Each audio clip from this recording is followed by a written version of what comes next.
Okay, so I wanted to just give a quick explanation on working on 3D breath. So, working especially more specifically on the side to side breathing in the ribs. So, if you tend to notice that as you're exhaling and finding your candle's breath, you are exhaling from the ribs down and getting more of that downward pressure.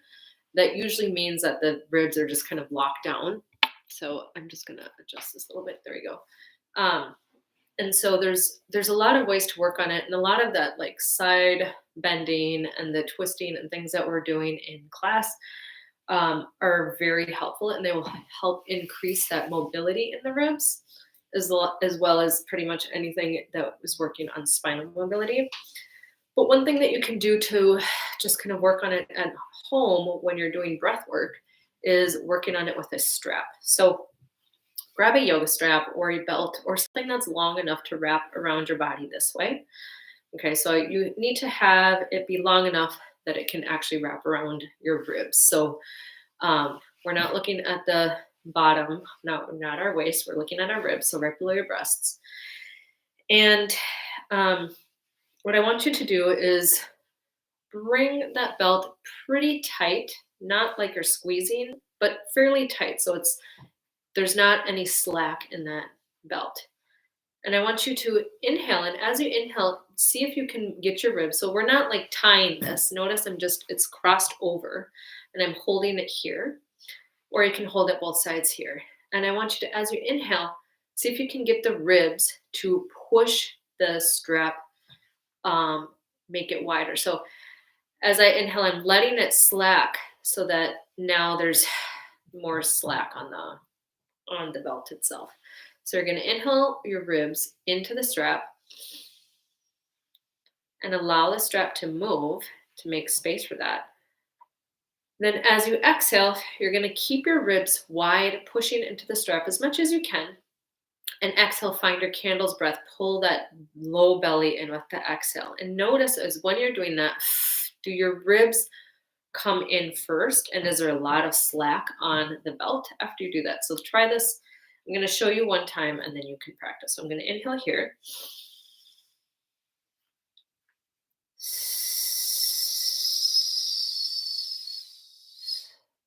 So at the end, I get slack here. But as I was exhaling from my low belly, my ribs kept pulling into the strap. So you can try it again. We're going to inhale here, our ribs into the strap this way. And I'm going to let my ribs push that strap so that it expands with the ribs, right? Now there's more slack here. I'm keeping my ribs nice and wide, and I'm going to exhale from here. Good. Now, if I were to start the exhale from the top of my ribs here, this is what that would look like. I would inhale here. And the belt would get slack at the very beginning of my exhale. And then, here, let's try it again.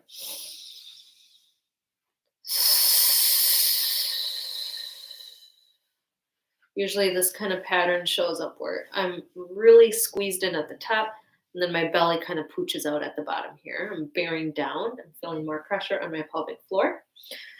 So again, you're going to bring that strap to around your waist. You're going to inhale into that strap. The strap is going to move, so you're allowing the strap to move with your ribs here. Then you hold that tight here.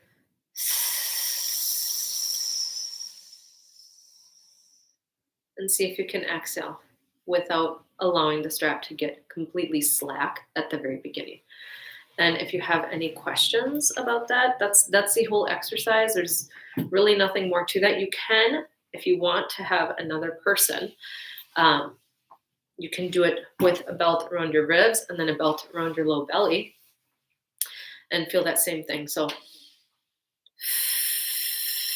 feeling your low belly pull away from the belt and then your ribs pushing into the belt. Now at the end of that exhale with candles, after you've pulled your low belly in and up, you will bring the ribs slightly together, but the move does not start here. It starts down right above the pubic bone, below the navel, pulls in and up as the ribs stay mostly wide for most of that breath until the very end where they start coming together. But it's not that squeeze, kind of really pushing down and out. So that is it. Like I said, if you have any questions, just drop me an email and or schedule a one-to-one and we can work on it further.